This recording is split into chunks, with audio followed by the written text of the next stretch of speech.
Share ko lang sa inyo mga idol tong kadalasan nangyayari sa NAI, yung NAI problems.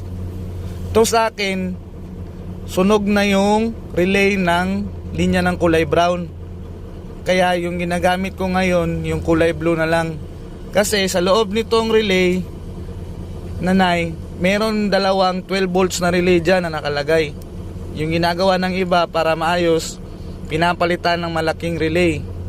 Yung nakikita nyo sa video, yung kinakabit ng mga relay para sa on relay, yun yung nilalagay. Tapos yung nagtatanong kung bakit ayaw mag-rapid, tapos yung passing light steady lang tapos nag-rapid, yun yung kadalasan nangyayari pag nakasali yung brown. Yun talaga nangyayari, brown talaga ang unang bumibigay. Ito sa akin ngayon, kulay blue lang to lahat. Doon nakatap ang positive ng passing light, LED light.